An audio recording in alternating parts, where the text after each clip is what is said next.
कूजन्तं राम रामेति मधुरं मधुराक्षरम् आरुह्य कविताशाखां वन्दे वाल्मीकिकोकिलम्।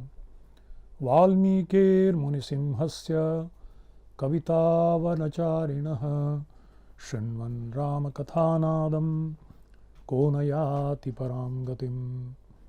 यः पिबन् सततं रामचरितामृतसागरम् अतृप्तस्तं मुनिं वन्दे प्राचेतसमकल्मषम्।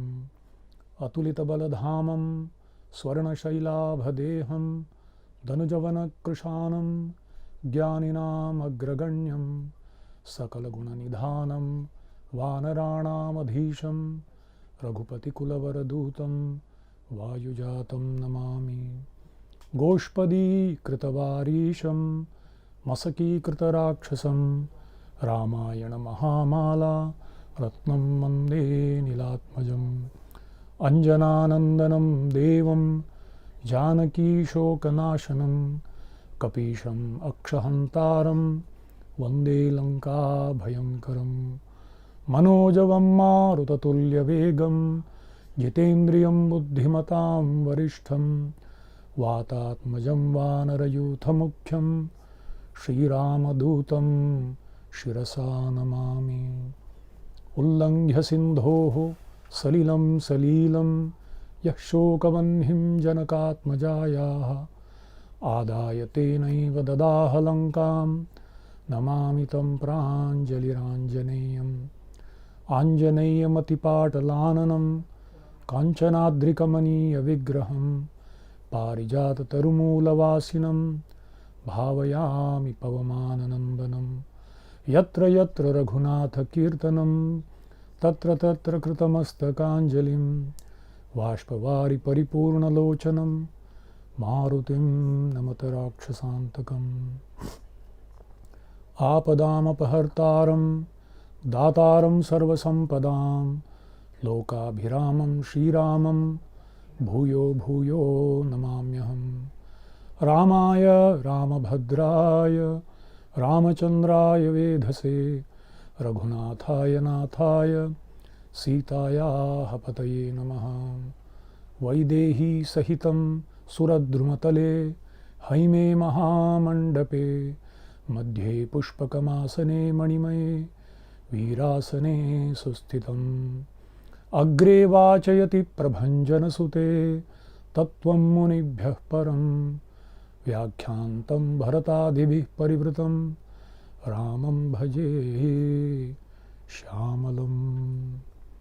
रामं भजे श्यामलम्।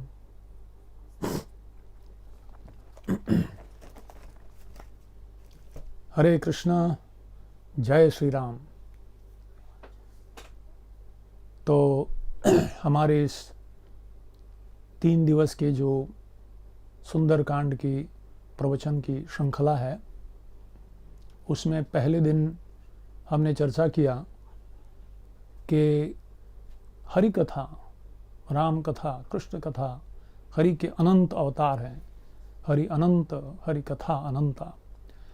तो इन कथाओं का मुख्य उद्देश्य है कि हम इस भवसागर को पार कर भगवान के चरण कमलों में जो हमारा मूल स्थान है, जीव का स्वरूप है, उसमें फिर स्थित हो जाएं।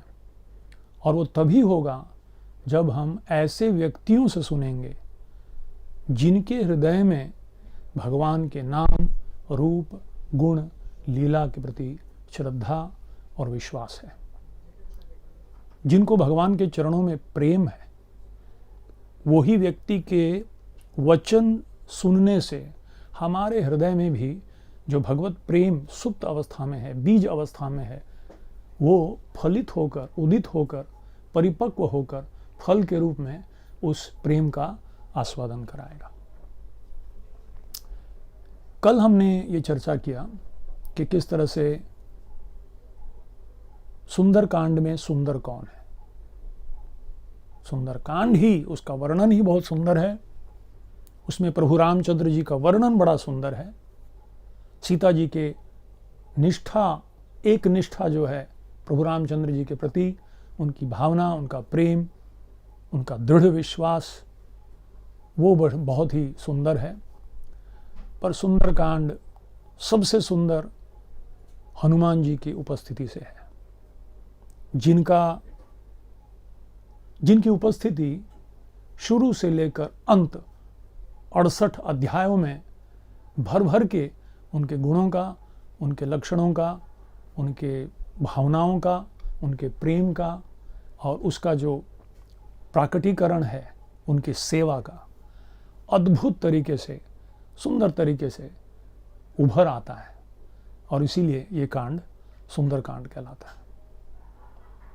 तो आज हम देखेंगे हनुमान जी का प्रयास और हनुमान जी की जो उल्लंघ्य सिंधो हो सलीलम सलीलम, उस भाग पे ऊपर हम ध्यान देंगे आज कि किस तरह से हनुमान जी ने महेंद्र पर्वत की चोटी से त्रिकूट पर्वत श्रीलंका की चोटी में एक छलांग में उन्होंने पार किया। और इस जो समुद्र उल्लंघन है उससे हम एक साधक के रूप में हमें क्या सीखना है, जो सुंदर सीख हमें मिल रही है हनुमान जी के द्वारा, ये हमें भी सीखना है, जिसके द्वारा हम भी इस भवसागर को हम पार कर पाएं। तो इसके बारे में आज हम चर्चा करेंगे। इससे पहले कि मैं शुरू करूं, मैं एक सुंदर श्लोक जो किसी ने मुझे बताया कि महाकवि कंब रामायण, जैसे उत्तर भारत में तुलसी रामायण बहुत प्रसिद्ध है, रामचरितमानस, इसी तरह से दक्षिण भारत में कंब रामायण बहुत प्रसिद्ध है, जो तमिल में भाषा में किया गया है, रचा गया है। उसमें कंब जी सुंदरकांड के शुरुआत में कहते हैं कि उन्होंने एक सुंदर श्लोक रची है और उस एक श्लोक में बहुत ही काव्य स्वरूप से संपूर्ण सुंदरकांड का सार प्रस्तुत किया है। उसका शुरुआत तमिल में होता है, शायद कई लोगों को नहीं मालूम। अंजितिल ओंड्रुम अंज का मतलब है 5 और ओंड्रुम का मतलब है 1।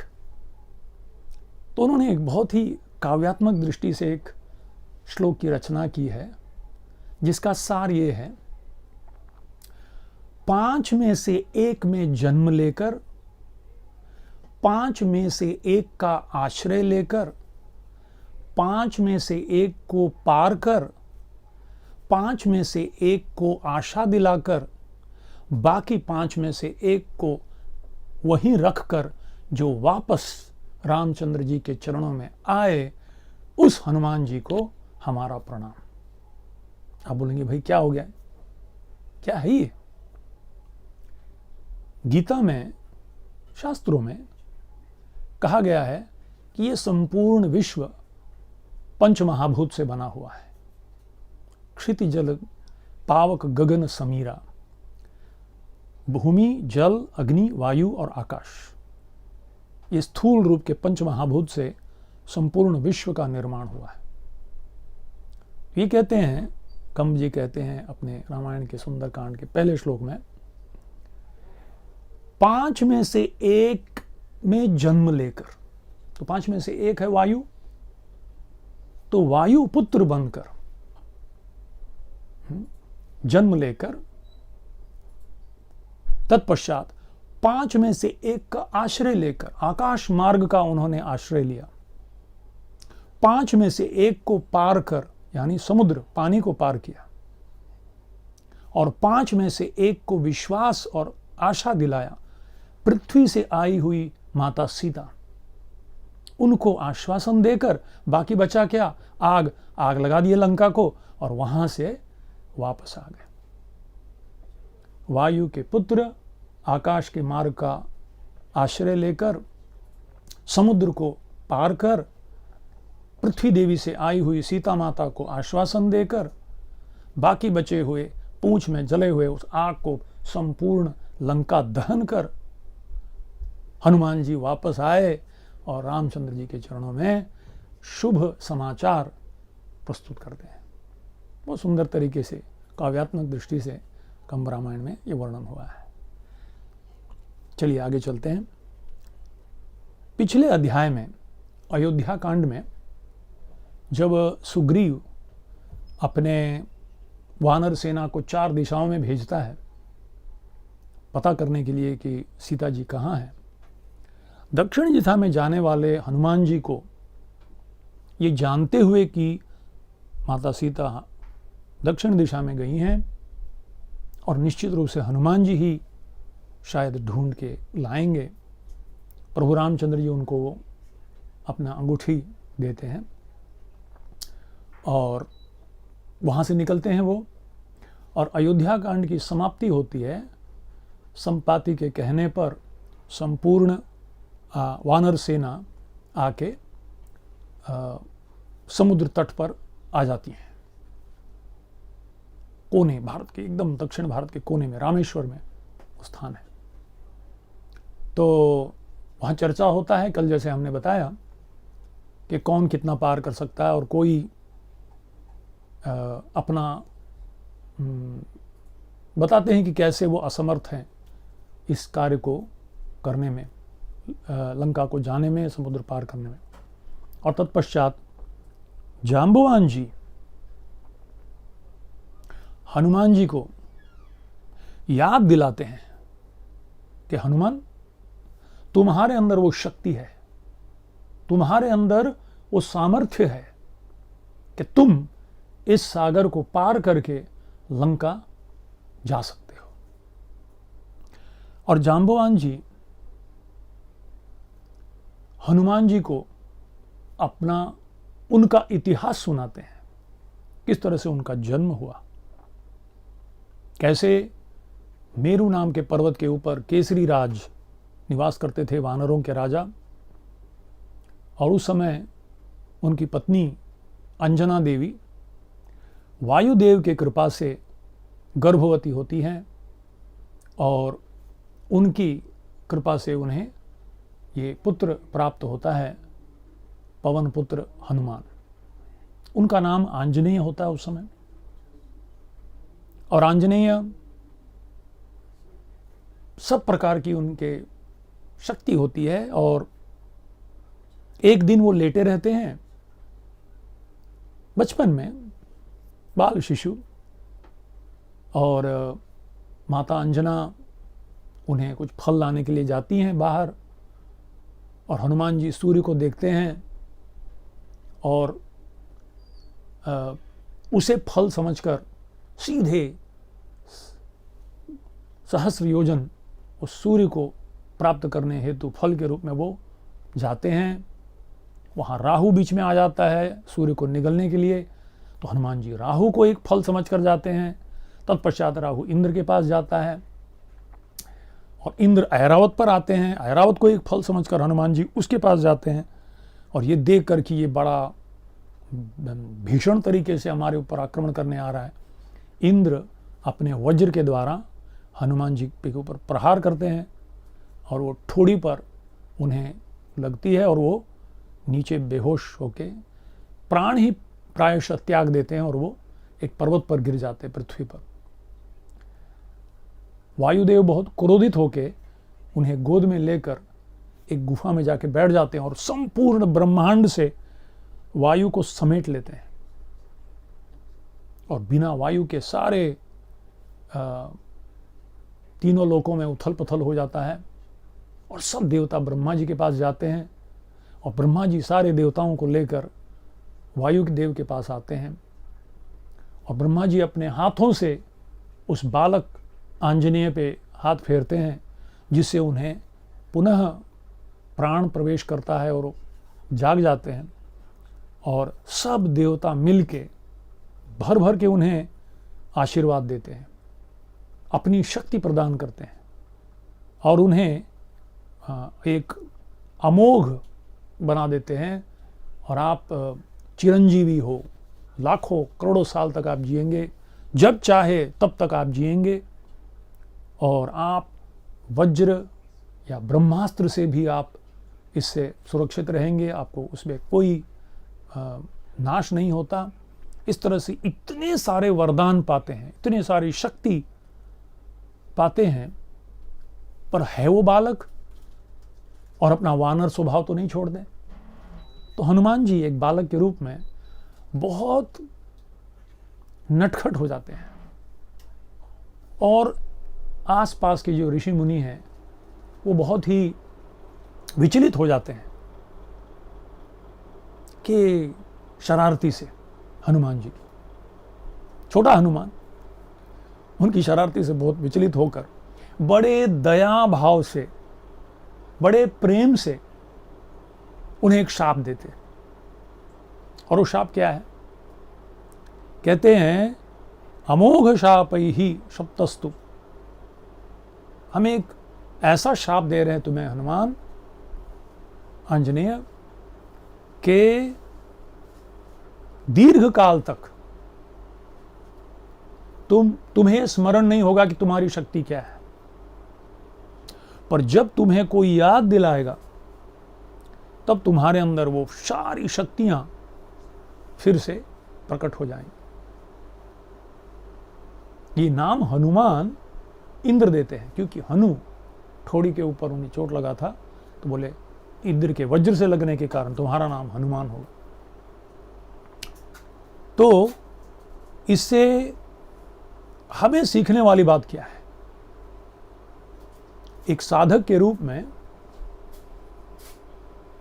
हमारे जीवन में भी जब एक जांबवान जैसे व्यक्ति हमारे जीवन में आते हैं और वो हमें याद दिलाते हैं कि हमारी शक्ति क्या है, इस मनुष्य जीवन में हमारा पोटेंशियल, ह्यूमन पोटेंशियल जो सामर्थ्य है मूल रूप से क्या है, वो सिखाने वाले हमारे गुरु होते हैं। भगवान की कृपा से हमें एक सद्गुरु प्राप्त होते हैं और सद्गुरु की कृपा से भगवान प्राप्त होते हैं। इसीलिए गुरु, साधु और शास्त्र की कृपा से, शास्त्रों में भी वर्णन है, सारे संतों ने कहा है और गुरु कहते हैं क्या? कठोपनिषद का एक सुंदर वाक्य है, उत्तिष्ठत जागृत प्राप्य वराम निबोधत। उठो, जागो और अपने लक्ष्य को प्राप्त करने तक आगे बढ़ो। Arise, awake and stop not till the goal is reached. तो इस तरह से हम देखते हैं कि हनुमान जी को जांबवान ने अपनी मूल जो सामर्थ्य है, जो सुप्त अवस्था में थी। एक भक्त बड़े सुंदर उदाहरण दे रहे थे कि एक बार एक ईगल, क्या कहते हैं, चील, उसका एक अंडा मुर्गियों के बीच में आ गया। तो अंडा फूटा तो वो गरुड़ जैसा चील वो बाहर आया, पर क्योंकि वो मुर्गियों के बीच था तो वो भी मुर्गी जैसे ही जमीन पे देखता हुआ कुछ खाता पीता रहता था। पर एक दिन साधु आए और कहने लगे, अरे तू आसमान ऊपर उठ के देख, अपने सर को ऊपर उठा और देख। और जब वो चील ने, उस चील के बच्चे ने सर उठाया और आसमान को देखा, तब तो उसे याद आया, अरे मैं तो उड़ सकता हूं। और तब वो आकाश में बहुत ऊंचे उड़ने लगा। तो इस तरह से 84 लाख योनियों में केवल एक ऐसा मनुष्य योनि है जो आत्म साक्षात्कार के लिए, भगवत प्रेम प्राप्ति के लिए योग्य है। उसके अंदर वो सामर्थ्य है। Every human being has the potential to achieve the ultimate perfection of life. In fact that is the only purpose of life. वही एकमात्र जीवन का उद्देश्य है और उसको हम भूल गए हैं, हम सोए हुए हैं।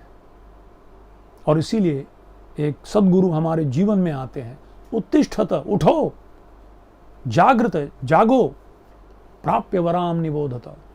हालांकि क्षुरस्य धारा निशिता दुरत्यया, और ये इतना आसान नहीं है, ये मार्ग, ये जीवन का लक्ष्य प्राप्त करना इतना आसान नहीं है।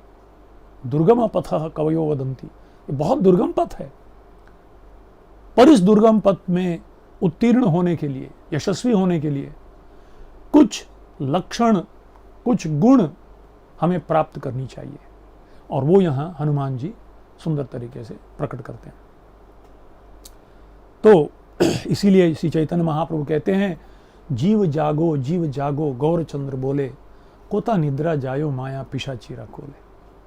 हाँ, एक बच्चा सो रहा है और सपने में देख रहा है कि कुत्ते भाग रहे उसके पीछे, शेर भाग रहा है और चिल्ला रहा है, रो रहा है, तो माँ बाप उसे उठाते, अरे मूर्ख उठ उठ उठ, क्या सपने देख रहा है। या निशा सर्वभूतानां तस्याम जागृति संयमी यस्याम जागृति भूतानि सा निशा पश्यतो मुनि। इस सोए हुए व्यक्ति को जगाना एक सद्गुरु का काम, और वो हमें हमारी सामर्थ्य, हमारी शक्ति जो सुप्त अवस्था में है उसे जागृत करने में प्रेरित करते हैं। इस सुंदर कांड का वाल्मीकि रामायण में जो पहला श्लोक है, बहुत ही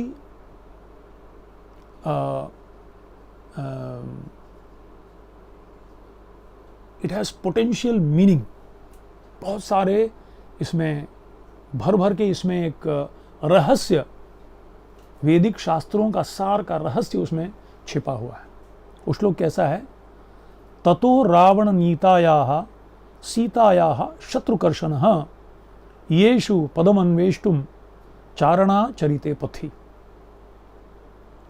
ततो रावण नीतायाः सीतायाः शत्रुकर्षणः। इसके ऊपर थोड़ा सूक्ष्म तरीके से हम ध्यान देते। ततो रावण नीतायाः सीतायाः, सीता को रावण ततः वहां से यहां ले आया। ततो रावण नीतायाः सीतायाः शत्रुकर्षणः। ततो, ततो मतलब वहां से मतलब कहां? माता सीता एक इस श्लोक में एक बद्ध जीव का सूचक है, प्रतिनिधित्व कर रही है। हम सब भगवान के साथ थे भगवत धाम में। बाइबल में भी कहा गया है, भगवान ने जेनेसिस, बाइबल के ओल्ड टेस्टामेंट में जेनेसिस नाम का एक अध्याय है शुरुआत में, और वहाँ कहा गया है कि भगवान ने सृष्टि के शुरुआत में 5 दिनों में आसमान, पृथ्वी, सागर इत्यादि सबका निर्माण किया, सारे जीव जंतु सबका निर्माण किया, और 5वें दिन में एडम का निर्माण किया, और उसके ही एक रिब, क्या बोलते हैं, फेफड़े से, उसके एक हड्डी से ईव का निर्माण किया, वुमन, मैन से वुमन। और तत्पश्चात कहे कि ये गार्डन ऑफ ईडन आपके लिए, भोग करो, आनंद लो, पर ये एक एप्पल का पेड़ है, सफरचंद का पेड़, बोले इसमें से मत खाना। पर उस पेड़ पे एक सांप था, और सांप ने ईव के कान में इधर आओ, बोले खाओ इसको। पर ईव ने कहा नहीं नहीं, भगवान ने कहा नहीं खाना है। तो उसने कहा अरे अरे कुछ नहीं, मैं बताता हूं, बड़ा पौष्टिक है ये, इसे खाओ। An apple a day keeps a doctor away. बोले इस एप्पल को खाओ। This is a fruit of discrimination between evil and good. तुम खाओगे तुम्हें पता लगेगा। इसीलिए भगवान ने कहा था मत खाना, और वो सांप कहता है कि खा लो, और ईव उसे खा लेती है और एडम को भी खिला देती है। जैसे वो फल खाते हैं तो 3 चीज होता है। एक, वो तुरंत समझते हैं कि हम नंगे हैं, हम नग्न अवस्था में, और जाके पेड़ के पीछे छिप जाते हैं। They become ashamed. दूसरा, ईव समझती है कि मैं तो स्त्री हूं और वो पुरुष है, द्वंद्व की भावना आ जाती है। और तीसरा, भगवान वहां से आते और कहते कि भाई कहाँ हो तुम लोग? बोले हम छिपे हुए हैं, और फिग नाम का एक पेड़ है, उसके पत्ते से अपने आप को ढक के बाहर आते हैं। तो इस तरह से कहते हैं कि अब तुम यहां से इस स्वर्ग की जो भोग परिस्थिति है वहां से तुम इस पृथ्वी पे जाओ, और वहां तुम्हें मैं शाप देता हूं, तुम्हें गर्भ धारण करने में बहुत लेबर पेन कहते, लेबर प्लेजर नहीं है वो, तो बोले तुम्हें दर्द होगा जब तुम जन्म दोगी। और एडम को कहते कि तुम्हें मैं शाप देता हूं कि तुम बहुत काम करना पड़ेगा, संघर्ष करना पड़ेगा, पापी पेट का सवाल है रोटी कपड़ा और मकान के लिए। तो इस तरह से एलेगोरिकल स्टोरी, एक एक एक एक कथा के रूप में, उदाहरण के रूप में यह तत्व समझाया गया है, जो गीता में एक श्लोक में है, इच्छा द्वेष समुत्थेन द्वंद्व मोहेन भारत सर्वभूतानि सम्मोहम सर्गे यान्ति परन्तप। हम भगवान बनने की इच्छा किए, हम भगवान के दास हैं, पर भगवान बनने की इच्छा किए और भगवान से द्वेष हो गया, द्वेष समुत्थेन द्वंद्व मोहेन भारत, हम द्वंद्व में पड़ गए, ये अच्छा है, ये बुरा है, ये रात है, ये दिन है, ये ठंडा है, ये गर्मी है, ये मान है, ये अपमान है, ये जीत है, ये हार है, ये हानि है, ये लाभ है। इस तरह से हम द्वंद्वों में पड़ गए और इस संसार में हम आ गए हैं। तो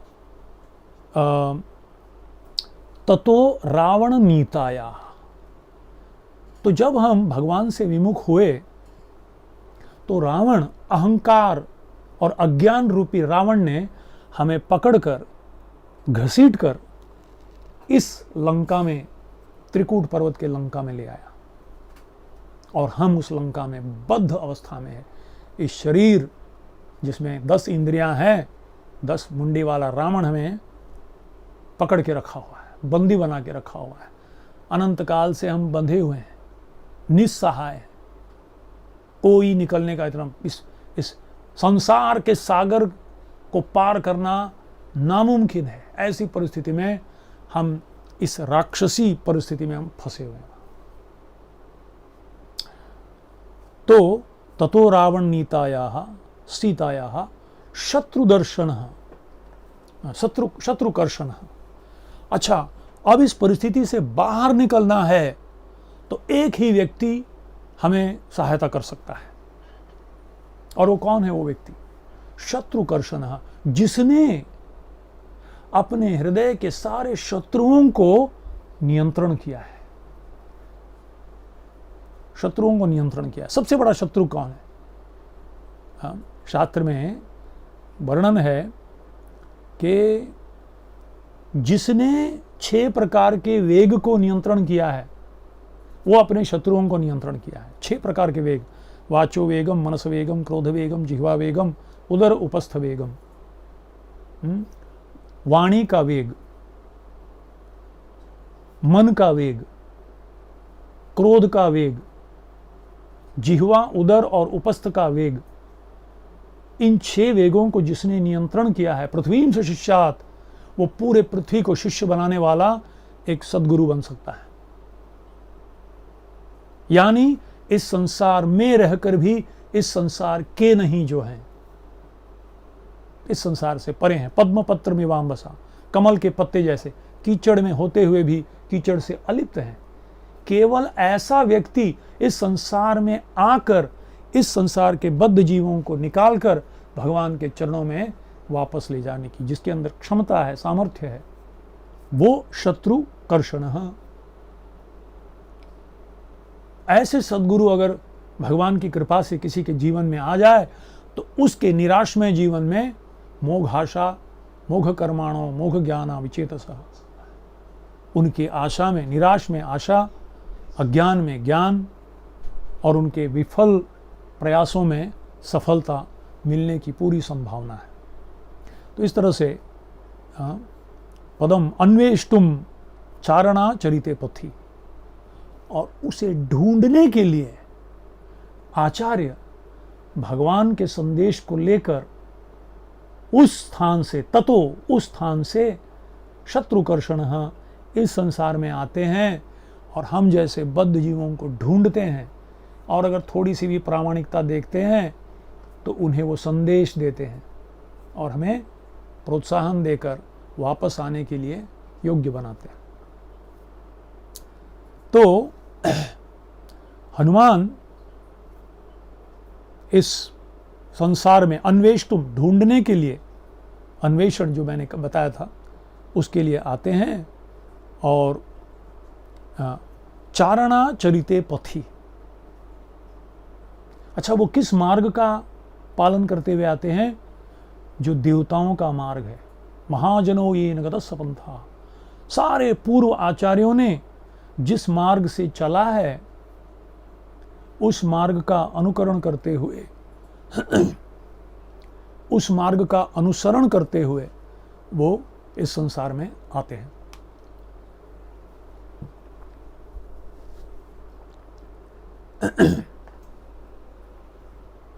अब आगे बढ़ते हैं।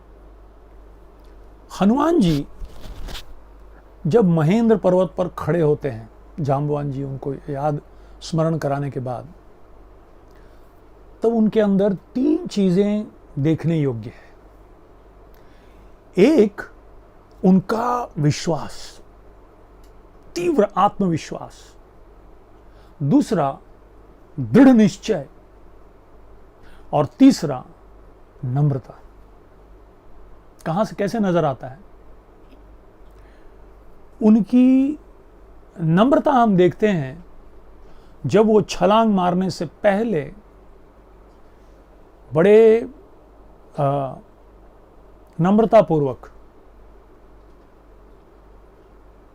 ब्रह्मा जी को, वायुदेव को, इंद्र को, मरुत को, शिव जी को, सारे देवी देवताओं के कृपा मांगते हैं, याचना करते हैं कि आप लोगों की कृपा से मैं इसे पार कर पाऊंगा, इस समुद्र को लांघ पाऊंगा। एक उनकी नम्रता। दूसरा, उनका विश्वास, दृढ़ निश्चय कि मैं जब तक उस पार नहीं पहुंचूंगा तब तक मेरे लक्ष्य वहीं रहेगी और मैं कभी निराश नहीं होऊंगा, भले कितने भी समस्याएं आ जाए। दृढ़ निश्चय, मैं पार करके व्यवसायत्मिका बुद्धिर एके ह कुरुनंदन। वो दृढ़ निश्चय हनुमान जी में देखने को मिलता है। और विश्वास, कितना विश्वास है, क्या कहते हैं सुनिए। कहते हैं निश्चित रूप से मैं लंका में जाऊंगा, जो रावण के द्वारा सुरक्षित लंका है वहां मैं जाऊंगा। अगर वहां सीता मुझे नहीं मिली तो मैं स्वर्ग लोक भी जाऊंगा सीता को ढूंढने के लिए। अगर स्वर्ग में भी सीता नहीं मिली तो वापस आकर संपूर्ण रावण के साथ लंका को उखाड़ के मैं राम जी के चरणों में लाके रखूंगा, तब तक मैं वापस नहीं लौटूंगा। क्या दृढ़ निश्चय। तो ये 3 चीज हमें देखने को मिलते हैं। और ये भी कहते हैं हनुमान जी, कहते हैं यथा राघव निर्मुक्त शरह शवन विक्रम। देखिए उनकी नम्रता, इतना विश्वास है पर साथ ही साथ नम्रता है। कह रहे हैं कि जिस प्रकार राम की बाण एक बार जब धनुष से निकलती है, प्रत्यंचा से निकलती है, तो जब तक अपने लक्ष्य को प्राप्त करती नहीं है तब तक जाती रहे और वहां से वापस फिर से उनके क्वीवर, क्या कहते हैं उसको,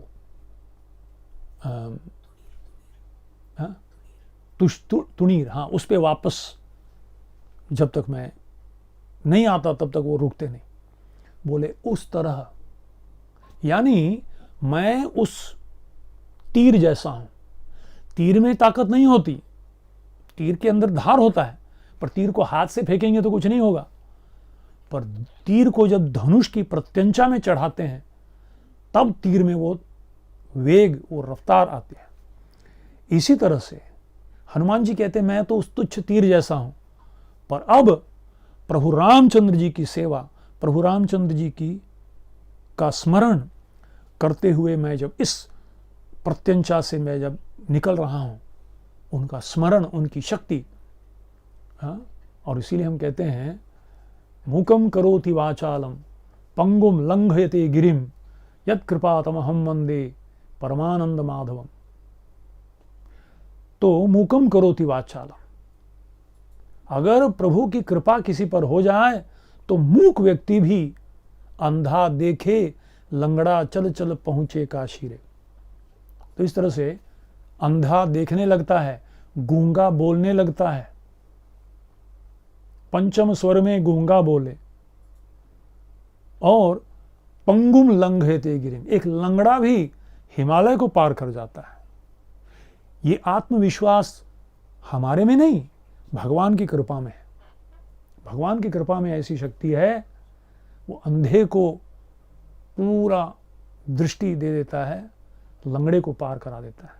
तो हनुमान जी में विश्वास है रामचंद्र जी की कृपा के ऊपर, और सारे गुरुजनों के और देवताओं की दिव्य शक्ति की कृपा पर, आशीर्वाद पर। और इस तरह से दृढ़ निश्चय के साथ अब वो निकलते हैं। ये मैं जब पढ़ रहा था तो मेरे मन में एक विचार आया, कभी कभी हमें लगता है क्या त्रेता युग में, सतयुग में हनुमान जी थे, आज कोई हनुमान ऐसा मिलेगा, कोई ऐसा अद्भुत शक्ति प्रदर्शित करने वाला कोई मिलेगा? निश्चित रूप से मैं जब प्रभुपाद की जीवनी पढ़ रहा था तो मैंने लगा जब हनुमान जी गए तो एक छोटे से बंदर प्रवेश किए लंका में, लग रहा था एक वेरी अनअज्यूमिंग इनसिग्निफिकेंट लिटिल मंकी, कहां राक्षसों के बीच में घुसा है। इसी तरह से श्रील प्रभुपाद जी 70 साल की उम्र में जलदूत, ये वायुदूत थे, रामदूत, और प्रभुपाद जी जलदूत नाम का एक नाव लेकर उन्होंने भी इस समुद्र को पार करके अमेरिका, लंका रूपी अमेरिका में गए,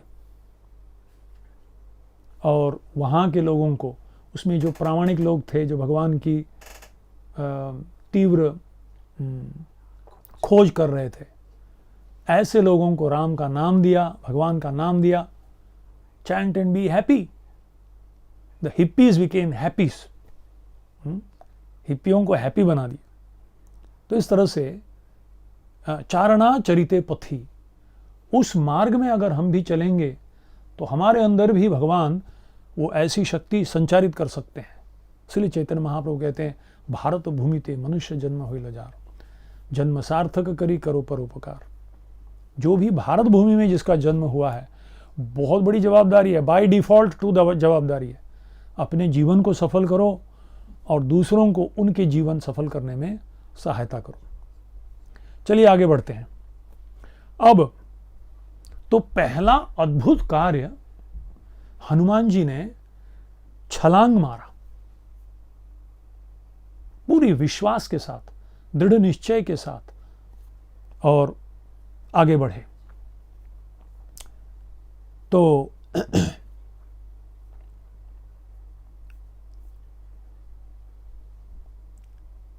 जब वो निकले वहां से तो पूरा पर्वत, महेंद्र पर्वत थर थर थर थर कांपने लगा, इतनी जोर से, उस वेग से। जैसे आपने देखा होगा एक बंदर अगर बैठता है किसी पेड़ पे तो पहले उसको दबाता है और फिर वहां से छलांग मारता है। तो हनुमान जी जब उस महेंद्र पर्वत से छलांग मारे तो बहुत सुंदर से वर्णन आता है कि पूरा पहाड़ थर थर थर थर हिलने लगा, और उसके गुफाओं में से पानी के झरने निकलने लगे, सब प्रकार के धातु उमड़ के बाहर आने लगे।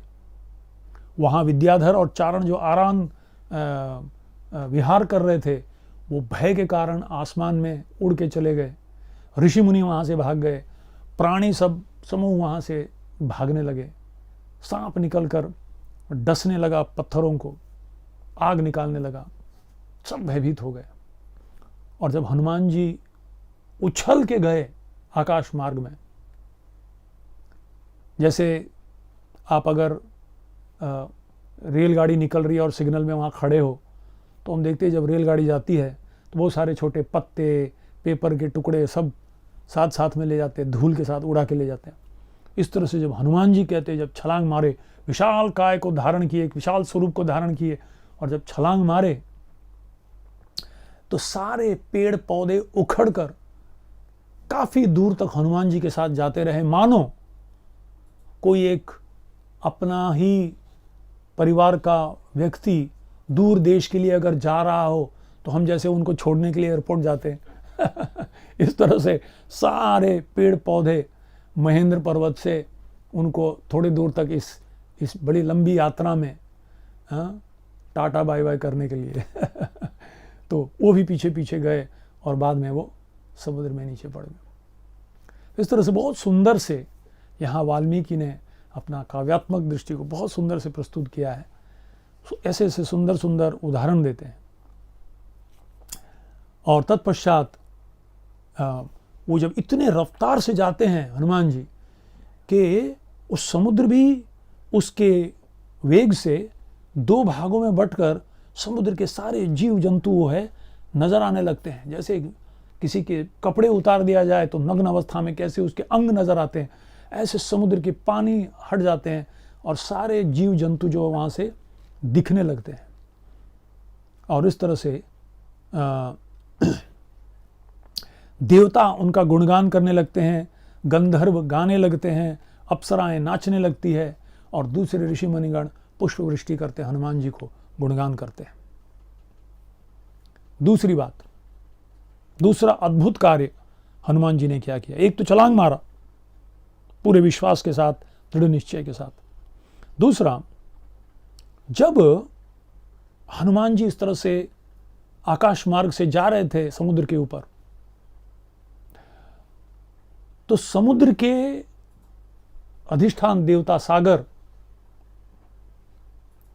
वो कहते हैं कि ये हनुमान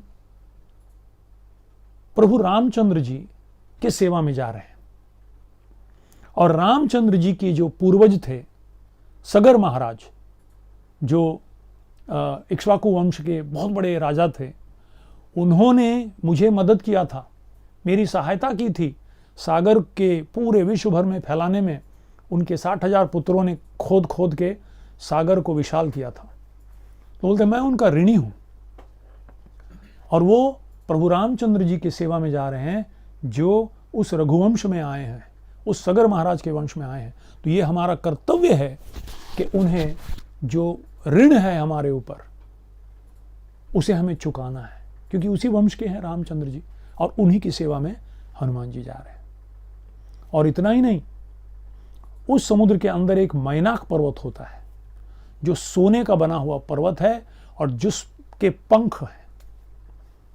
कहा जाता है कि पिछले युगों में बड़े बड़े पहाड़ के सारे पहाड़ों के पंख हुआ करते थे। जैसे आज बोइंग 747 उड़ते हैं, ऐसे पर्वत भी उड़ा करते थे और कहीं भी लैंडिंग करते थे। तो ऋषि मुनि, बहुत सारे लोग भयभीत हो जाते थे कि भाई कहाँ हमारे ऊपर आ जाए, टपक पड़े। और इसीलिए उन्होंने इंद्र से प्रार्थना किया, देवताओं से प्रार्थना किया। तो इंद्र ने वज्र के द्वारा सारे पहाड़ों के पंख को काट दिया। पर उस समय केवल एक पहाड़ भयभीत होकर वायुदेव का आश्रय लिया और वो था ये मैनाक पर्वत। और मैनाक को वायुदेव ने मदद किया कि वो सागर का आश्रय लेके सागर के अंदर चले जाए, जहां असुर लोग, पाताल लोग के आके समस्या करते हैं, उस मार्ग को भी ढक दे और आप भी वहां स्थित हो जाओ। तो एक ये पर्वत था जिसके पंख थे और वो मैनाक पर्वत, स्वर्ण पर्वत, सोने का। तो सागर मैनाक से कहते हैं कि देखो, तुम वायुदेव के ऋणी हो और मैं रघुवंश के सगर महाराज का ऋणी हूं। और वायु का पुत्र पार कर रहा है रामचंद्र जी की सेवा में। हम दोनों उसके ऋणी हैं और हमारा ये कर्तव्य है कि हमें इसे सहायता करनी चाहिए। हम क्या कर सकते हैं? कम से कम तुम उठो और एक ऐसा सुंदर वातावरण निर्माण करो अपने उस पर्वत के ऊपर, जहां थोड़ी देर वो आराम करे थोड़े फल मूल कंदमूल ले और फिर वहाँ से फिर वापस चले अपने लक्ष्य की ओर। और तब वो पर्वत ऊपर आता है, आकर पर्वत एक स्वरूप, मैनाक स्वरूप धारण करके आकर उस पर्वत के ऊपर खड़े होकर, पहले आता नहीं है, पहले वो पर्वत आता है और एक विश्राम स्थान देता है। हनुमान जी अपने छाती से उसको टक्कर मार के चले जाने दे रहे हैं। तब पर्वत समझ जाता है कि अरे बाप रे, ये बाधा समझ रहे हैं मुझे, और इसीलिए कहते हैं, तब वो एक अपना मनुष्य स्वरूप धारण करके कहते हैं बड़े मीठे शब्दों में, आतिथ्य कृपया हमारा स्वीकार कीजिए, ये सुंदर पर्वत है, यहाँ शीतल जल है और आराम कीजिए, फल मूल है, थोड़े थोड़े समय के लिए विश्राम कीजिए और आप जाइए प्रभु रामचंद्र जी की सेवा में। तो एक बहुत ही महत्वपूर्ण बात मैं यहां आपको समझाना चाहता हूं, बताना चाहता हूं। ये 2 श्लोक यहां आए हुए हैं। यहां ये वैदिक संस्कृति क्या है, सनातन धर्म की संस्कृति क्या है। कुछ लोग समझते हैं रामायण केवल एक धर्म ग्रंथ है जहां केवल सिद्धांत है। नहीं, रामायण, महाभारत, भागवत इत्यादि ये ग्रंथ जो हैं आज संपूर्ण भारत को एक बनाए रखे हैं। तो इनका योगदान ये है। अगर आप यूरोप में जाएंगे तो भाषा के तौर पर देशों को विभाजित किया गया है। जो जर्मनी बोलते हैं, वो जो जर्मन बोलते हैं वो जर्मनी में रहते हैं, जो स्पेनिश बोलते हैं वो स्पेन में रहते हैं, जो फ्रेंच बोलते हैं वो फ्रांस में रहते हैं, जो अंग्रेजी बोलते हैं वो इंग्लैंड में रहते हैं, जो डच बोलते हैं वो हॉलैंड में रहते हैं। और इसी तरह से जब भारत विदेश अंग्रेज लोग यहाँ जब आए भारत में, तो उन्होंने विभाजित किया राज्यों को भाषा के तौर पर उससे पहले हम देखते हैं आज भी हमारी भाषा अलग अलग है, हमारा खान पान अलग अलग है, हमारी वेशभूषा अलग अलग है। गुजराती खाना अलग है, तमिल लोगों का उड़पी का खाना अलग है, पंजाबियों का खाना अलग है, राजमा और रोटी खाते हो तो हम देखते हैं कि वेशभूषा अलग है, भाषा अलग है। क्या चीज है जो हम भारतीयों को एक बनाए रखा है? ये रामायण है, ये भागवत है, ये महाभारत है। ये ग्रंथ केवल धर्म ग्रंथ नहीं है, ये ऐतिहासिक ग्रंथ है जो हमारे पूर्वजों का जो इतिहास है। हमें गर्व करते हैं कि हम ऐसे देश के वासी हैं जिस देश में गंगा बहती है, ऐसे अद्भुत स्थान है, ऐसे तीर्थ स्थान है, करोड़ों करोड़ों जन्मों से, करोड़ों करोड़ों सालों से चली आई है। ऐसे ऐसे महाराज हुए, ऐसे ऐसे राजऋषि हुए, हमारी परंपरा है, चाहे वो चंद्रवंश की हो, सूर्यवंश की हो, ऐसी परंपरा है। तो ये ऐतिहासिक ग्रंथ भी है। हमारे इतिहास को, we should be proud of our history, but we should know our history, not just the modern history, the scriptural history. कैसे कैसे, अरे भगीरथ जैसे महाराज हुए जो दृढ़ता, निश्चय दिखाया, तपस्या किया। तो ये ऐतिहासिक दृष्टि से, सामाजिक दृष्टि से, सामाजिक ग्रंथ है। ये बताते हैं वर्ण और आश्रम को अच्छी तरह से अपने अपने धर्म निभाए तो किस तरह से अलग अलग होते हुए भी हम एक हो सकते हैं। समाज को कैसे संगठित किया जा सकता है, कैसे यज्ञ के द्वारा संगठित किया जा सकता है, ये रामायण बताता है।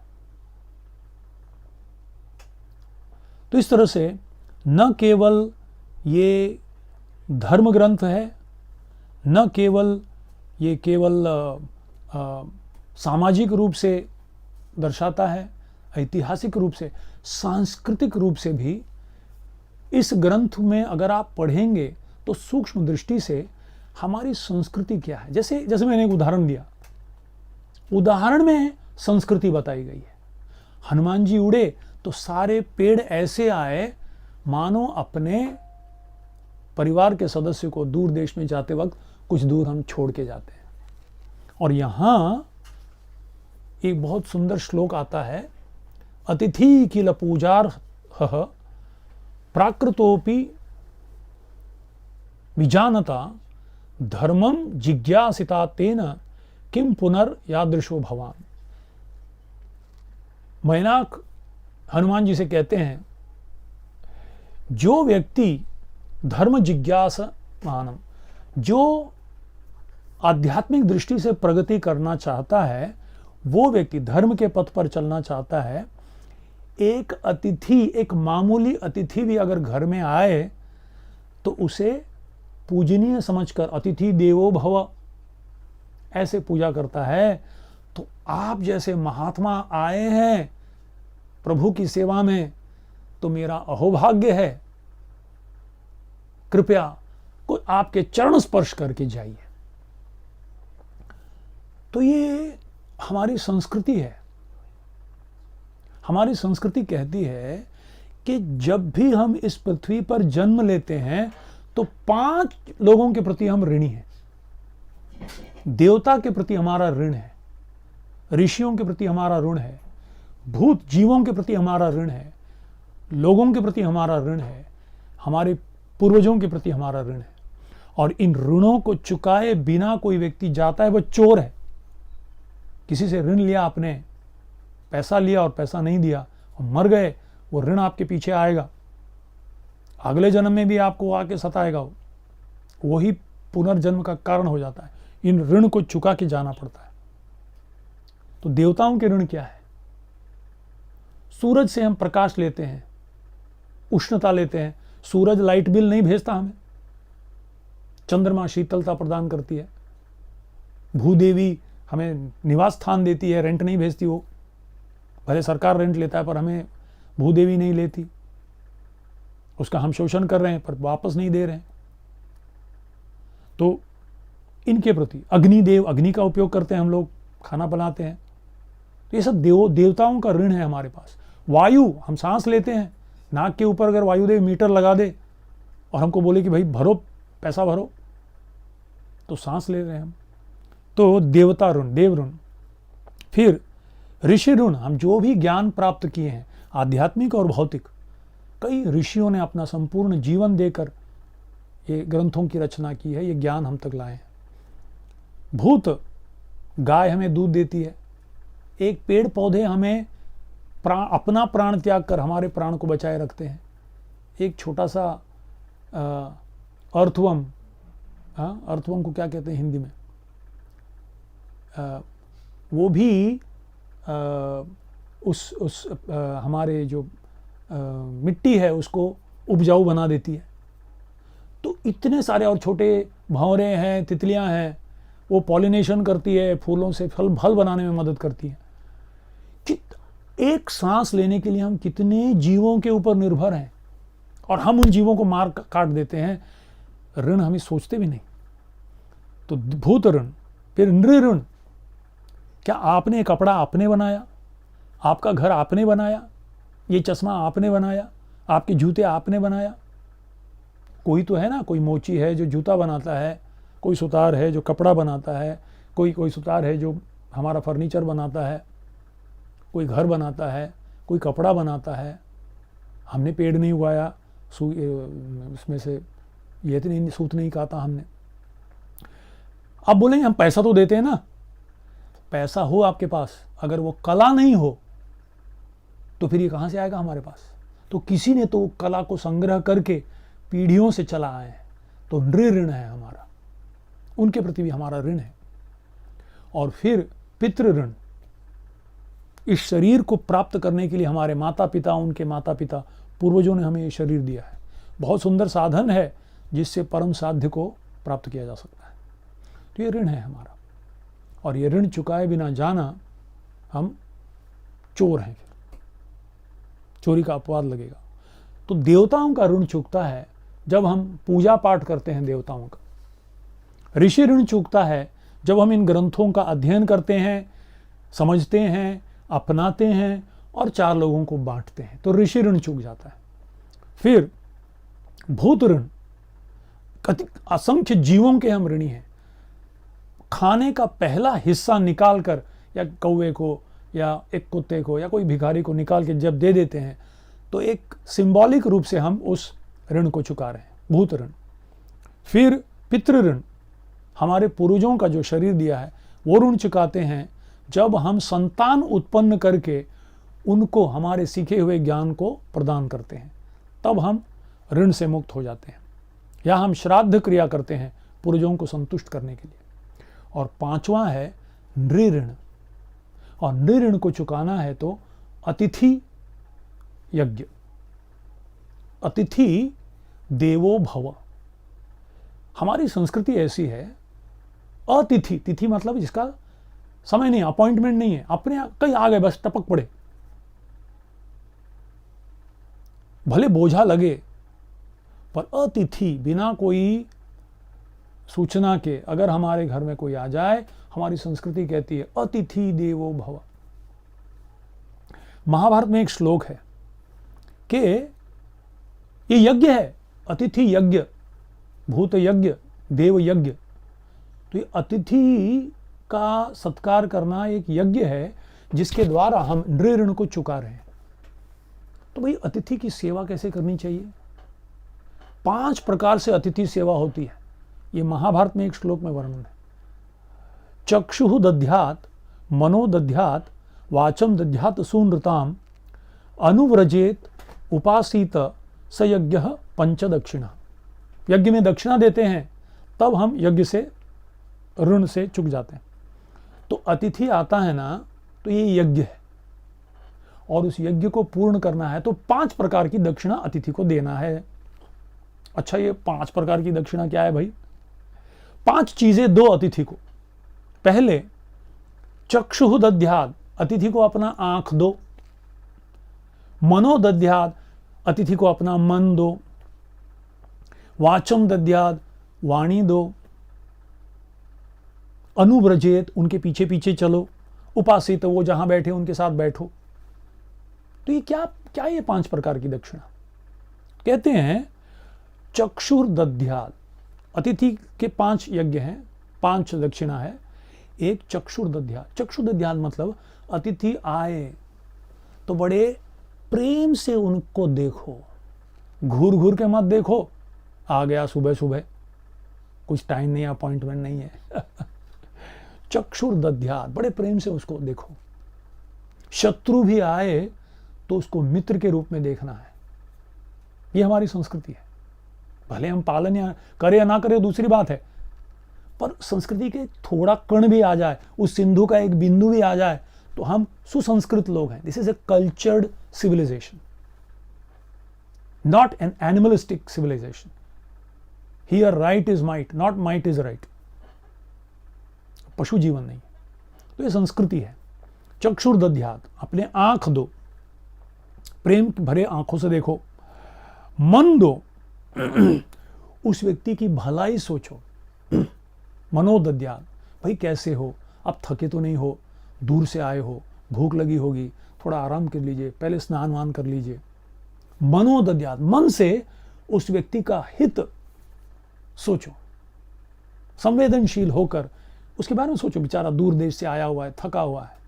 मनोदध्यात्। वाचम दध्यात्, सत्य, प्रिय और हितकर वाणी से उसे बोलो। शब्दों में भी कटुता नहीं होनी चाहिए। ये तपस्या है। भले मन भी लगे अरे ऐसा ऐसा अभी ऑफिस जाना, इसी समय में आ गए, फिर भी अतिथि आए हैं तो हम उसे प्रेम से, हितकर और प्रिय शब्द हम उन्हें सुनाएंगे। और तत्पश्चात अनुव्रजित। अनुव्रजित मतलब जब वो जाने लगे तो कुछ दूर तक उनके साथ जाना और कहना, और 2 दिन रहते तो बहुत अच्छा था। पर देखिए, हमारा धर्म ग्रंथ इतना सूक्ष्म है। लोगों को कहा गया है कि अतिथि की सेवा करो, पर अतिथि को बोला गया है उस सेवा का दुरुपयोग मत करो, ज्यादा दिन मत ठहरो। उन लोगों की महानता है कि वो आतिथ्य दे रहे हैं, उसका दुरुपयोग करोगे तो तुम अपने धर्म से भ्रष्ट हो जाओगे। अगर समझ लीजिए आप किसी के दिन 3 दिन ठहरे हो और चौथे दिन निकले और आपको रिक्शा तक आ गए और उन्होंने कहा कि अरे और 2 दिन रह जाते तो अच्छा होता। अच्छा ऐसा है क्या, सूटकेस वापस रख दो, घर में रहता हूं। ऐसा ना हो कि अगले बार आप कहे अपने यजमान को कि भाई मैं निकलूं, बोले हाँ ऑलरेडी मैंने ओला उबर कैब बुला दिया है और आपका सामान रखवा दिया है। समझ लीजिए आपने उसका दुरुपयोग किया। लोगों को बोला गया है ब्राह्मणों को दान दो, पर ब्राह्मणों को बोला गया है उस दान का 1 पैसा भी अवांछित इंद्र तृप्ति में लगाओगे तो लोगों को बोला गया है कि तुम ब्राह्मणों को दान नहीं दोगे तो तुम नरक में जाओगे, और ब्राह्मणों को बोला गया है उस दान का 1 पैसा भी अवांछित इंद्र तृप्ति में उपयोग करोगे तो उससे भी घोर नरक में तुम जाओगे। कितना सुंदर से बैलेंस है हमारी संस्कृति। तो यहां नजर आता है सागर और मैनाक। हाँ उससे पहले और 5वां चीज मैंने नहीं बोला, यज्ञ। हाँ उपासित, उपासित का मतलब उनके साथ बैठो, यानी उनकी जरूरतों पे ध्यान दो। अरे आप साबुन वाबुन लाए हो तो ये रख लीजिए, थोड़ा ये टवल है रख लीजिए, खाना क्या आपको क्या लगता है, गर्म अच्छा लगता है ठंडा अच्छा लगता है, क्या आपको अच्छा लगता है। मतलब उनके साथ बैठकर उनकी जरूरतों को समझो। जब तक वो रहे तब तक बड़े संवेदनशीलता से, sensitively take care of that person, ताकि वो याद रखे यार मैं 2 दिन गया था, क्या सेवा किया उन्होंने, क्या अतिथि सत्कार। ये हमारी संस्कृति है। तो यहां हम देख रहे हैं वाल्मीकि जी इस ग्रंथ में संस्कृति की सूक्ष्मता को एक एक श्लोक के अंतर्गत उदाहरण के द्वारा, ये संस्कृति में ये घटना घटी थी, जब ये संस्कृति हुआ करता था, उस संस्कृति को हटाकर रामायण पढ़ोगे तो बोले सीता ऐसे क्यों, बेचारे उसके ऊपर अत्याचार हुआ, शोषण हो गया बेचारी Sita, Sita should have fought back, Ram should not have done this, Bharat was foolish, क्यों अपना जीवन बर्बाद किया, he should have enjoyed, live life king size. अरे किस संस्कृति में ये लोग काम कर रहे थे, बिना संस्कृति के ये पढ़ोगे तो आप कभी नहीं समझ पाओगे। और इसीलिए इन ग्रंथों को आचार्यों के मुख से सुनना है, जो न केवल उस वाणी से कहते हैं, ऐसा जीवन अपने जीवन में जीते हैं। तब ये, जैसा मैंने कहा, Ramayana is not a temporary time pass, it is an eternal pass time. तब हम क्षण क्षण रामायण जिएंगे। तब ये रामायण एक पुराना कोई ग्रंथ नहीं है, एक सजीवन, एक संजीवनी जैसा है जो हमें जागृत कर देगा और हमारे जीवन को रसमय बनाएगा। It will make our life meaningful, of substance. तो यहां उस संस्कृति का स्मरण करते हुए सागर और मैनाक पर हनुमान जी क्या किए, बहुत सुंदर सी बात है, ध्यान करने की बात है।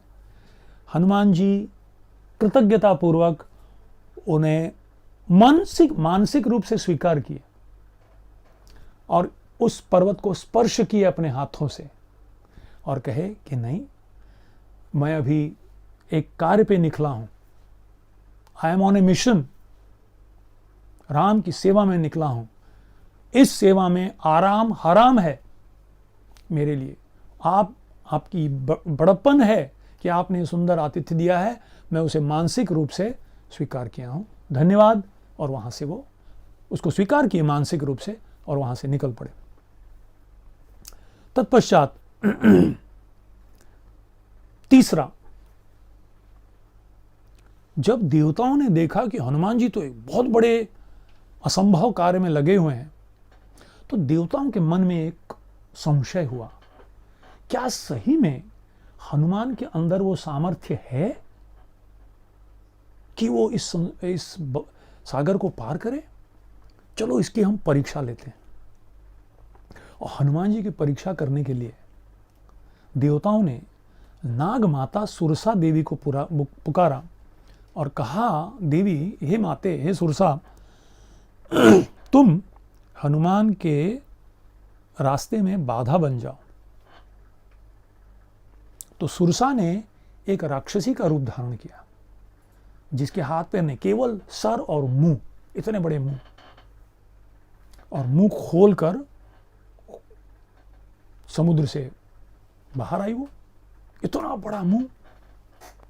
और सुरसा ने हनुमान जी को कहा कि हनुमान, मुझे ब्रह्मा जी का वरदान है कि जो भी मेरे आंखों के सामने आएगा वो मेरा उस दिन का खाना है, और तुम अभी आए हो, तुम मेरे मुंह में प्रवेश करो, नहीं तो मैं तुम्हें खा जाऊंगा। हनुमान जी हाथ जोड़े, कितने सुसंस्कृत व्यक्ति हैं। हनुमान जी हाथ जोड़े और बोले, माते, मैं अभी प्रभु रामचंद्र जी की सेवा में आया हूं, और इसीलिए, और आप भी, प्रभु रामचंद्र तो पूरे विश्व के सम्राट हैं, वो इक्ष्वाकु वंश के सम्राट हैं, पूरे विश्व के सम्राट हैं, तुम भी उन्हीं के राज्य में रहती हो, तो समझ लो उनकी सेवा में आया हूं, तो कृपया मुझे आप मार्ग दे दो। या अगर आप बहुत जिद कर रही हो तो ठीक है, ये सेवा करके फिर आपके मुंह में मैं प्रवेश करूंगा, पहले मेरी सेवा संपूर्ण करनी थी, मैं कुछ उद्देश्य से निकला हूं। सुरसा कहती है, नहीं, ये ब्रह्मा का वरदान है, मेरे मुंह में तुम्हें प्रवेश करना ही पड़ेगा। तो हनुमान जी कहते, ठीक है, तुम्हें निगल सकती हो, निगलो, मैं देखो मेरा स्वरूप कैसा है। और हनुमान जी अपने स्वरूप को 10 योजन, 1 योजन मतलब 8 मील, 10 योजन लंबा कर दिए। सुरसा बोली, ओ तुम 10 योजन, तो मैं 20 योजन मुंह खोली वो। हनुमान जी 30 योजन बने, तो ये 40, वो 50, तो ये 60, ये 70, तो ये 80, ये 90, तो ये 100 योजन मुंह खोली। हनुमान जी बोले, ये तो चलता ही रहेगा, समय बहुत गुजरता जा रहा है, अब ये कंपटीशन नहीं चलेगा। तुरंत अंगूठे जैसे साइज के बन गए हनुमान जी, और सीधे सुरसा के मुंह में अंदर गए, भ्रमण किया आराम से, और वापस आ गए। इससे पहले कि सुरसा अपनी मुंह बंद करे, वापस आके बोले, माते, मैंने तुम्हारी इच्छा पूर्ण कर दी है, तुम्हारे मुंह का दर्शन हो गया है मुझे, अब चलो मुंह बंद करो ताकि मैं वहां से निकलूं। और तत्पश्चात सुरसा इतनी प्रसन्न होती है हनुमान जी के इस तरीके से, उन्हें आशीर्वाद देती है, तुम निश्चित रूप से तुम्हारे कार्य में, जिस कार्य के लिए निकले हो, तुम यशस्वी होगे। और तत्पश्चात आगे निकलते हैं, और फिर चौथे अद्भुत कार्य, वहां सिंहिका नाम की एक राक्षसी आती है। सिंहिका एक राक्षसी है, और वो भी अपना मुंह खोलती है। हनुमान जी समझ जाते हैं कि तो राक्षसी है, तो फिर बड़े होते, वो भी बड़े होते, फिर से ऐसा होता है। और इस बार हनुमान जी सिंहिका के मुंह में प्रवेश करते हैं, और उसके हृदय में जाके उसके मर्म स्थान को चीर फाड़ के, और मुंह बंद करने से पहले बाहर आते हैं, और फिर विशाल स्वरूप धारण करके अपने मुट्ठी से एक प्रहार करके सुरसा को मार के, नष्ट करके, जान से मार के, पटक के फिर वहां से जाते हैं। और देवता जब ये देखते हैं हनुमान जी के इस अद्भुत कार्यों को, तो प्रशंसा से वो एक श्लोक कहते हैं। और ये श्लोक के बारे में थोड़ा वर्णन करके मैं आज की प्रवचन समाप्त करता हूँ। शायद मैं समय से थोड़ा ज़्यादा ही आगे बढ़ रहा हूँ, पर ये प्रसंग ऐसा है, हमारे लिए बहुत महत्वपूर्ण है, इसीलिए मैं थोड़ा समय ले रहा हूँ। आप स्वीकार कीजिएगा, थोड़ा सहनशील होकर माफ़ कीजिएगा। तो देवता कहते हैं, यस्य तु एतानि चत्वारि वानरेंद्र यथा तव धृति दृष्टि मति दाक्षम स कर्मसु न सीदति। ये सुनने वाली योग्य, ये बहुत महत्वपूर्ण बात है।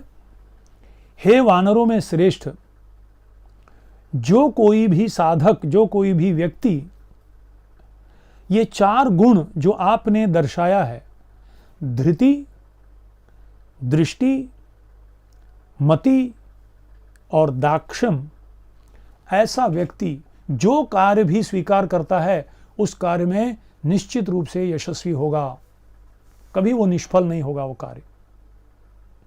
तो ये 4 लक्षण देवता कहते हैं यहां हनुमान जी इस समुद्र को पार करने में दर्शित किए हैं। और हम भी एक साधक के रूप में इस भवसागर को पार करना है तो हमारे अंदर भी ये 4 गुण होनी चाहिए। कम से कम हमें इन गुणों को प्राप्त करने का प्रयास करना चाहिए, न केवल भवसागर को पार। इस संसार में कोई कार्य अगर यशस्वी होना है, कार्य में सफल होना है, तो ये 4 चीज होना बहुत जरूरी है। These are some life lessons. It is not just a historical incident. It is a real life story of all of our lives. Sometimes we are faced with impossible tasks. और हमें लगता है it is impossible. स्वामी प्रभुपाद जी कहते थे impossible is a word in a fool's dictionary.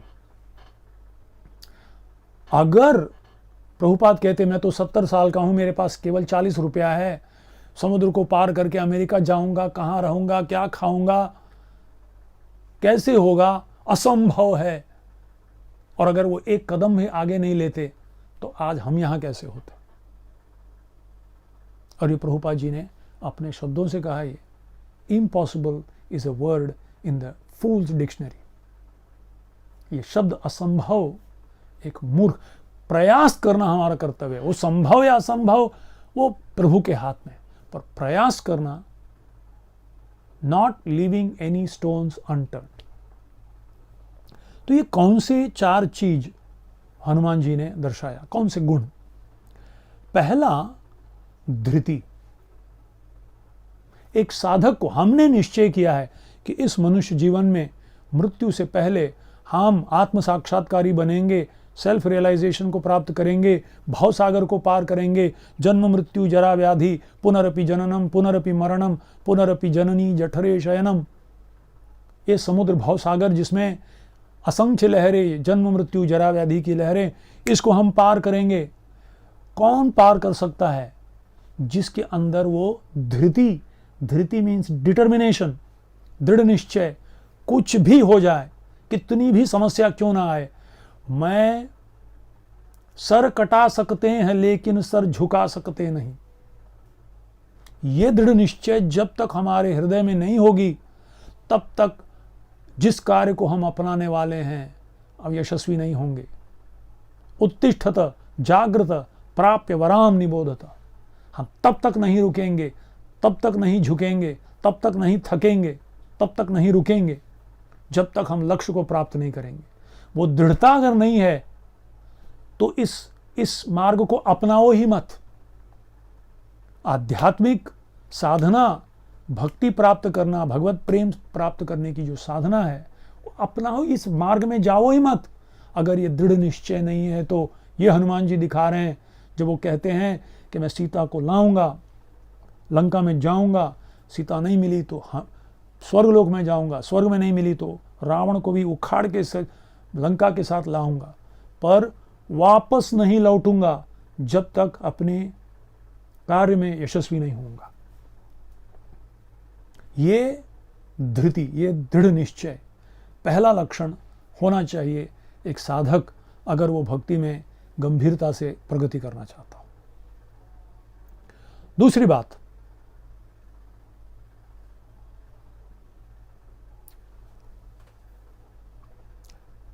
हमारे एक भक्त बता रहे थे, बोले देखो एक साधक को सूर्य जैसा होना चाहिए। आप सूरज देखिए, एक दिन भी ऐसा नहीं है। हमारी साधना कैसे होनी चाहिए? बोले सूरज जैसे। संडे के दिन भी छुट्टी नहीं है, नाम तो संडे है पर सन को छुट्टी नहीं है संडे के दिन, यानी अपनी साधना को छुट्टी नहीं है। उसके लिए लॉकडाउन नहीं है। अगर वो लॉकडाउन हो जाए, उसकी छुट्टी हो जाए तो हम सबकी छुट्टी हो जाए। तो साधना ऐसी होनी चाहिए, दृढ़ता के साथ। दूसरी बात, दृष्टि, फार साइटेडनेस, दूरदृष्टि होनी चाहिए। एक प्रभुपाद जी के शिष्य, उन्होंने एक बहुत अच्छी बात कही।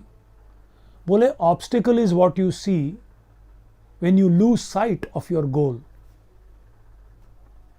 जब लक्ष्य से नजर हट गई तो दुर्घटना नजर हटी, दुर्घटना घटी।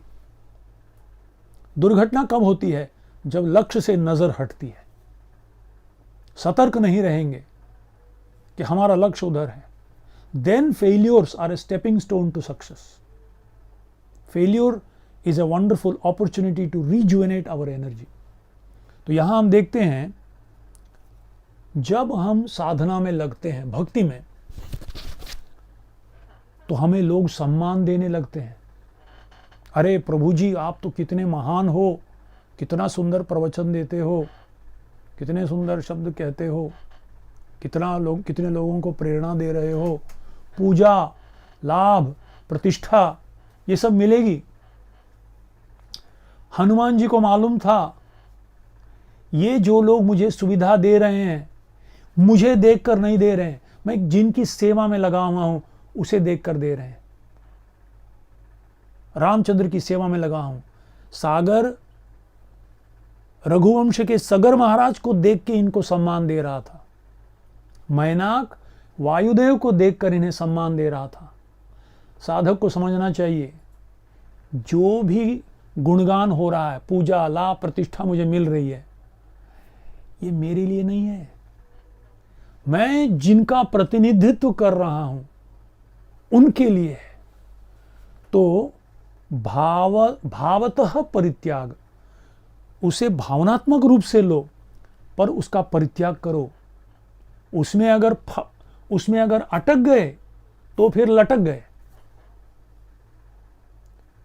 उसको, उन सुविधाओं को उपयोग कर सकते हो तो उपयोग करो, नहीं तो स्पर्श करो और आगे बढ़ो। लक्ष्य से ध्यान कभी ना हटे।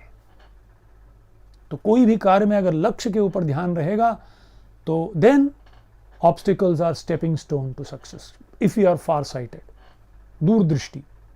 तो एक तो धृति और दूसरी बात थी दृष्टि। तीसरी मति। मति का मतलब टैक्ट एंड स्पिरिचुअल डिस्क्रिमिनेशन। आध्यात्मिक जीवन में कभी कभी आध्यात्मिक संस्थाओं में भी, भक्तों में भी आपस में कंपटीशन भाव आ जाता है। तूने इतना किया, मैं उससे भी ज्यादा कर सकता हूं, तूने इतना किया तो मैं इतना कर सकता हूं, और ये बढ़ती जाती है, बढ़ती जाती है, बढ़ती जाती है। पर इसमें अगर हम फंस गए तो रजोगुण का प्रभाव आ जाता है। पहला जो हमने देखा दृष्टि, वो सत्वगुणी बाधाएं थी। सत्वगुणी बाधाएं अनुकूल है, पर अगर उसको उसमें हम अगर मग्न हो जाए तो बाधा है। पर ये जो है, ये रजोगुणी बाधाएं, कभी कभी हम इस रजोगुण में फंस जाते हैं, कॉम्पिटिटिव स्पिरिट, और कंपैरिजन करके हम बहुत दुखी भी हो जाते हैं। वो इतना, अरे उसके प्रवचन में फेसबुक में इतने सारे लाइक्स और मेरे कम हो सकता है। छोटी छोटी चीजों में, रजोगुण में हम कॉम्पिटिटिव स्पिरिट में चले जाते हैं। तो तब मति होनी चाहिए, till when is this competition good? When will this competition become unfavorable? If it is unfavorable, you take a humble position, भाई ठीक है, तू जीता मैं हारा, चल मुझे अभी जाने दे। Don't get stuck, उसमें अटको मत।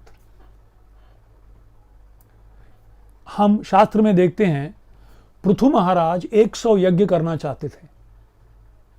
इंद्र, वो भी एक भक्त है, वो तो देवता है। इंद्र में और पृथु महाराज में कंपटीशन हो गया, और इंद्र उस यज्ञ के घोड़े को चुरा चुरा कर ले जा रहे थे, और इतना तहलका मचा रहे थे, इतना समस्या पैदा कर रहे थे। पृथु महाराज 100वां यज्ञ कर रहे थे और कह रहे थे मैं करके रहूंगा। फिर भगवान आए और कहे कि भाई तुम्हारे 99 यज्ञ से मैं प्रसन्न हूं, छोड़ दो, वो इंद्र को रखने दो, 100 यज्ञ का जो उसको पदवी है उसे रहने दो, मैं तुम्हारे 99 यज्ञ से खुश हूं। और पृथु महाराज नम्र हो गए, जैसे हनुमान जी छोटे बन गए और मुंह से निकल पड़े, वहां से आगे बढ़े।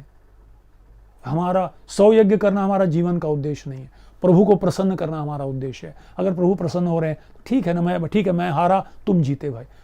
You may win, you may lose the battle, but you should not lose the war. भले हम लड़ाई हार जाएंगे नम्र होके, पर युद्ध को जीतना है। हमें भवसागर को पार करना है, ना कि हमें इस यहां यश इत्यादि को प्राप्त करना है, पूजा लाभ प्रतिष्ठा में अटकना नहीं है। इस तरह से हनुमान जी ने अपनी मति लगाई और नम्र होकर अपने लक्ष्य को ध्यान में रखते हुए वहां से आगे बढ़े। तत्पश्चात सिंहिका आई। सिंहिका को नष्ट करने के लिए हनुमान जी ने अपनी दक्षता दिखाई, दाक्षम, skilful, very skill and resourcefulness. पहले छोटे बने, फिर बाद में अंदर घुस के उसको नष्ट किया और बाद में बड़े होकर उसको खत्म किया। यानी स्वरूपतः त्याग। कुछ चीजें इस, जैसे रूप गोस्वामी कहते हैं, एक साधक के लिए आनुकूल्य से संकल्पो प्रातिकूल्य से वर्जनम। जो अनुकूल चीज हैं उनको स्वीकार करो, मन से स्वीकार करो। अनुकूल है तो उसको और भी स्वीकार करो, पर अगर बाधा आने लगे तो मति चाहिए, तो डिस्क्रिमिनेट। जब तक अनुकूल है उसको स्वीकार करेंगे, जिस दिन प्रतिकूल हुआ उसे हम त्याग देंगे। पर कुछ चीजें हमेशा प्रतिकूल है। न धनम न जनम न सुंदरीम कविताम वा जगदीश कामयी। कुछ चीजें हमेशा के लिए प्रतिकूल है।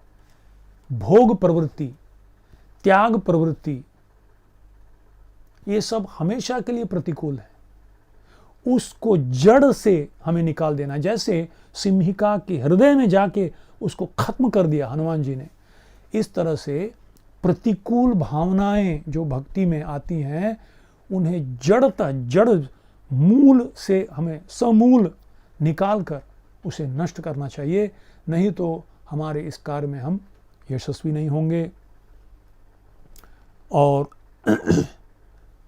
इस तरह से हनुमान जी आगे बढ़ते हैं और लंका को पहुंच जाते हैं। तो यहाँ देवतागण कह रहे हैं कि हनुमान जी आपके अंदर ये 4 गुण हैं, धृति, दृष्टि, मति और दाक्षम। और ये 4 चीज अगर हम समझें और यथाशक्ति अपने जीवन में इन गुणों को उतारने का प्रयास करें, तो निश्चित रूप से जो कार्य भी हम लेंगे उस कार्य में निश्चित रूप से हम सफल होंगे।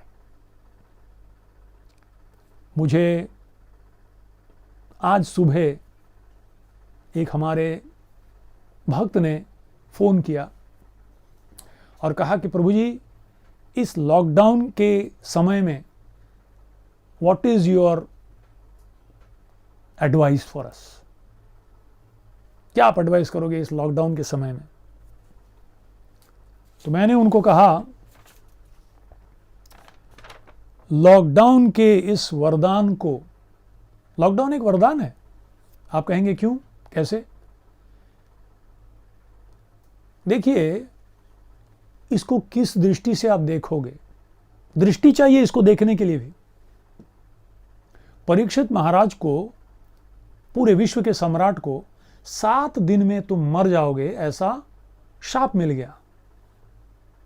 पर क्योंकि परीक्षित महाराज के अंदर धृति थी, लक्ष्य को प्राप्त करना ही है, दृष्टि थी, मति थी और दक्षता थी, उन्होंने उस शाप को वरदान के रूप में परिवर्तित कर दिया।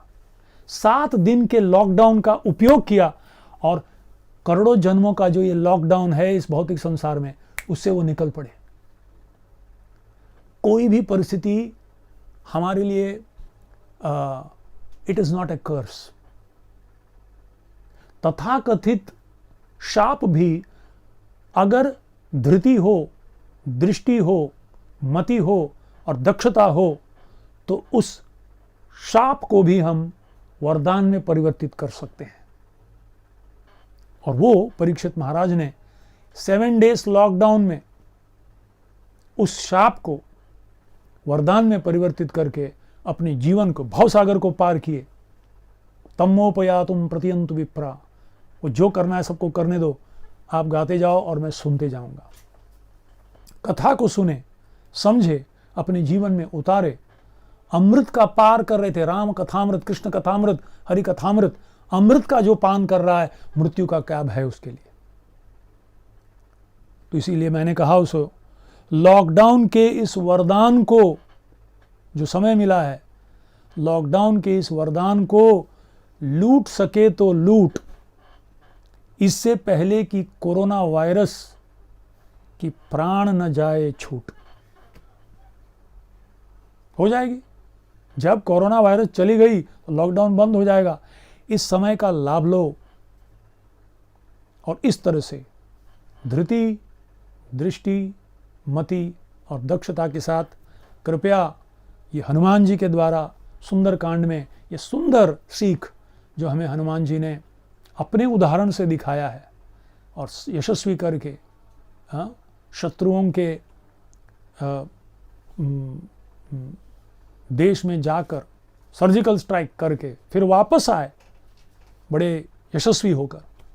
तो इस तरह से ये जो लॉकडाउन का समय है, आप सबका बहुत बहुत धन्यवाद जो आपने सर्वधर्मान परित्यज्य और सब चीज़ों को बगल में रखकर आप आए। और मैं सबसे माफ़ी चाहता हूँ, क्षमा चाहता हूँ कि मैं थोड़ा ज़्यादा ही बोल दिया, पर क्या करूँ, वैसे भी सबकी छुट्टी है, वैसे भी कुछ काम नहीं है और बोलने में क्या तकलीफ़। तो आप सबका बहुत बहुत धन्यवाद। श्री श्री सीताराम लक्ष्मण हनुमान की जय, श्री बजरंगबली हनुमान जी की जय, श्रील प्रभुपाद की जय। धन्यवाद। हरे कृष्णा। जय Shri Ram. RG Media YouTube channel. Like, share, subscribe.